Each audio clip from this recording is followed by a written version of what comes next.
Hello friends, welcome back to our channel think talks by యువ. మీరు కనుక నా ఛానల్ మొదటిసారి చూస్తున్నట్లయితే ఖచ్చితంగా సబ్స్క్రైబ్ చేసుకోండి ఫ్రెండ్స్. అలాగే మీ బంధుమిత్రులందరికీ కూడా షేర్ చేసేయండి. ఇక ఏమాత్రం ఆలస్యం చేయకుండా వీడియోలోకి వెళ్ళిపోదాం. అయితే భారత ప్రభుత్వము పాల్గం దాడి జరిగిన తర్వాత ఇన్ని రోజులకు కూడా ఎందుకు పాకిస్తాన్ మీద యుద్ధం ప్రకటించలేదు, యుద్ధం చేయట్లేదు అని చెప్పేసి చాలామంది మన భారత ప్రజలు కూడా చాలా నిస్పృహతో ఉన్నారన్నమాట. అయితే అంతెందుకు, మన కాశ్మీర్కి సంబంధించినటువంటి ఈ పాల్గం దాడి తర్వాత మన సొంత దేశ ప్రతిపక్ష పార్టీలు కూడా మోదీ గారిని ప్లస్ బీజేపీ ప్రభుత్వాన్ని, అదే ఎన్డీఏ కూటమి ప్రభుత్వాన్ని, భారత ప్రభుత్వం ఇంకా పాకిస్తాన్పై యుద్ధం ప్రకటించలేదు అని చెప్పేసి హేళన చేయటము, అలాగే భారతదేశాన్ని తక్కువగా చేసి మాట్లాడటము, ఇలాంటివన్నీ చేశారన్నమాట. అయితే నిన్నటికి నిన్న అంటే మే 7వ తారీఖు అర్ధరాత్రి దాటిన తర్వాత, అంటే లిటరల్లీ మనము మే 8వ తారీఖు తెల్లవారుజామున అన్నట్టు మనం చెప్పుకోవచ్చు. ఎందుకంటే మన కాలమానం ప్రకారం రాత్రి 12 దాటితే రోజు మారిపోతుంది. కాబట్టి మే 8వ తారీఖు తెల్లవారుజామున ఆపరేషన్ సింధూర్ అని చెప్పేసి గుర్తుపెట్టుకోండి. ఆపరేషన్ సింధూర్ అనేసి ఒక త్రివిధ దళాలకు సంబంధించినటువంటి, అంటే మన వాయుసేన మరియు నావికా దళాలు మరియు ఆర్మీ, ఈ మూడు కలిసి ఒక ఆపరేషన్ని చేపట్టాయన్నమాట.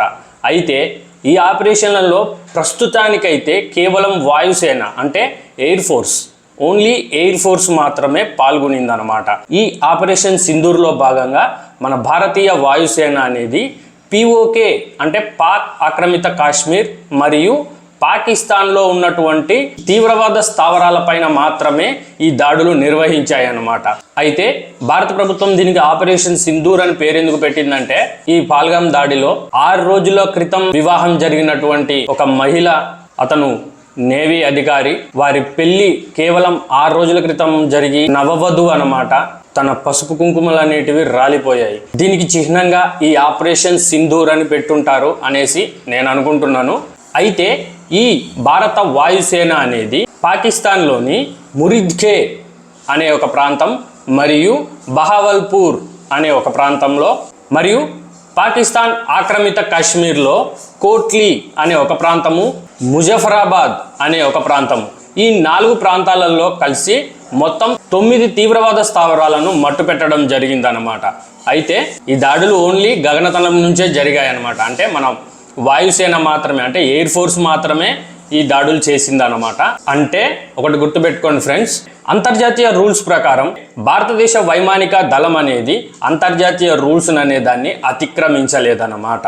అయితే ఈ 9 స్థావరాల గురించి పిన్ పాయింట్గా కరెక్ట్గా మన సీక్రెట్ ఏజెన్సీస్ అయినటువంటి కొన్ని సీక్రెట్ ఏజెన్సీస్, ఇప్పుడు ప్రస్తుతానికైతే వాటి పేర్లను మనం బయట పెట్టలేము. ఇది భారత ప్రభుత్వం నుంచి మనకున్న స్ట్రిక్ట్ రూల్స్ అనమాట, and strict rules and guide lines అనమాట. దేశంలో ఉన్నటువంటి ఇండివిజువల్ జర్నలిస్టులు కావచ్చు, లేకపోతే ఏ మీడియా సంస్థలు కావచ్చు, ఏ వార్తా ఛానళ్ళు కావచ్చు, మన భారత సైన్యానికి సంబంధించినటువంటి ఎటువంటి వీడియోలు కానీ, లేకపోతే ఎటువంటి సమాచారము లొకేషన్కి సంబంధించినవి కానీ, ఎటువంటి పేర్లు కానీ మెన్షన్ చేయకూడదని స్ట్రిక్ట్ రూల్స్ పాస్ చేసిందనమాట. అయితే ఈ సీక్రెట్ ఏజెన్సీస్ పిన్ పాయింట్గా ఇచ్చినటువంటి ఆ తీవ్రవాద స్థావరాలపైన మాత్రమే దాడి చేసి 9 తీవ్రవాద స్థావరాలను మట్టుపెట్టాయన్నమాట. పాకిస్తాన్కి సంబంధించినటువంటి ఆర్మీ స్థావరాలపై మనం ఎటువంటి దాడులు చేయలేదు. ఎందుకంటే ఇది కూడా ఒక అంతర్జాతీయ రూల్స్లో భాగమే అన్నమాట. అయితే భారతదేశం ఎప్పుడైతే ఈ 9 తీవ్రవాద స్థావరాలను ధ్వంసం చేసిందో వెంటనే ఈ పాకిస్తానీలు యాజ్ యూజువల్గా మనకు తెలిసిందే కదా, విక్టమ్ కార్డ్ అంటాం కదా, విక్టమ్ కార్డు, ఓ భారత ప్రభుత్వము సామాన్య ప్రజల మీద దాడులు చేస్తుంది అంటే వీళ్ళ దృష్టిలో తీవ్రవాదులు అనే వాళ్ళను సామాన్య ప్రజలుగా చూపించుకుంటుంటారన్నమాట. ఇదేం కొత్త విషయం కాదు.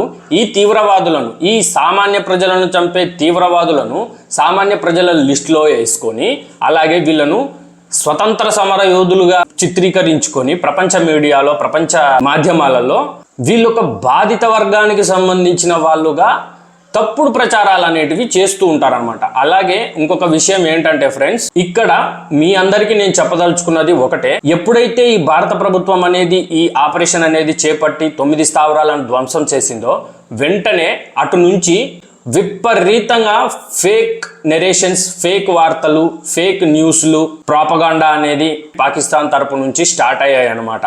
ఈ భారతదేశం చేపట్టినటువంటి ఈ ఆపరేషన్ సింధూర్లో మన భారతదేశానికి సంబంధించినటువంటి 2 రఫేల్ యుద్ధ విమానాలు మరియు ఒక సుఖోయ్ యుద్ధ విమానము అనేది పాకిస్తాన్ ఆర్మీ సక్సెస్ఫుల్గా ఆ యుద్ధ విమానాలను ధ్వంసం చేసింది అని చెప్పేసి అదొక వార్తలు. ఈ బాలాకోటు మరియు పుల్వామా దాడుల టైంలో భారత ప్రభుత్వం చేపట్టినటువంటి ఆ ఆపరేషన్లో జరిగినటువంటి విజువల్స్ను, ఆ సమయానికి సంబంధించినటువంటి ఫోటోగ్రాఫ్లు, పిక్చర్లు, వీడియోలు అనేటివి విపరీతంగా ప్రోపగాండాలతో నింపేస్తున్నారనమాట, అబద్ధాలతోటి. అయితే మీరు ఇక్కడ ఒకటి గుర్తు పెట్టుకోండి ఫ్రెండ్స్, ఇప్పటి వరకు చేసినటువంటి ఈ సింధూర్ ఆపరేషన్ సింధూర్లో భాగంగా ఏ భారత నేవీ కానీ, ఏ భారత ఆర్మీ కానీ, ఏ జవాన్ కానీ ఇప్పటి వరకు మరణించలేదన్నమాట.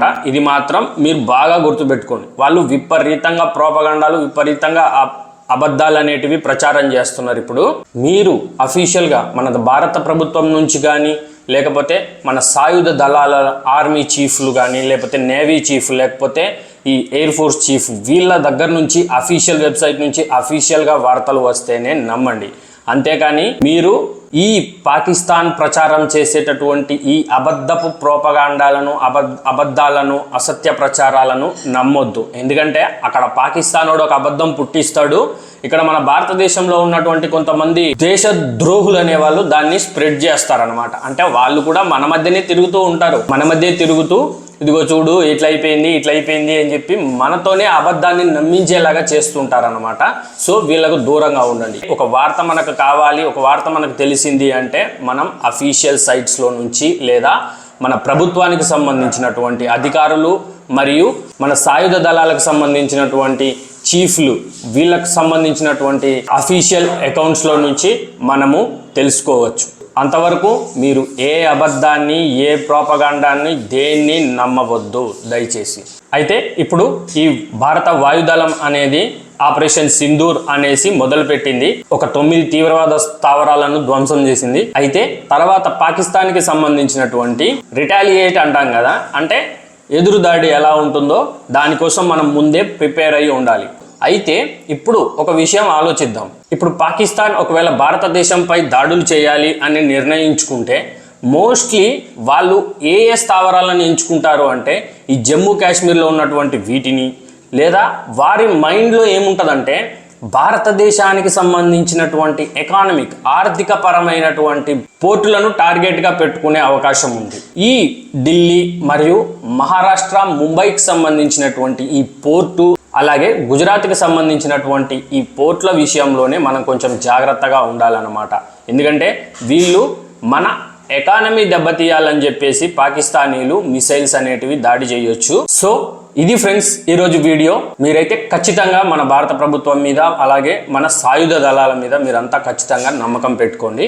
మరియు ఏ ప్రోపగాండాలు, అసత్య ప్రచారాలు, అబద్ధాలకు లొంగకుండా యూనిటీ అనేది ముఖ్యం, ఐకమత్యం అనేది ముఖ్యం.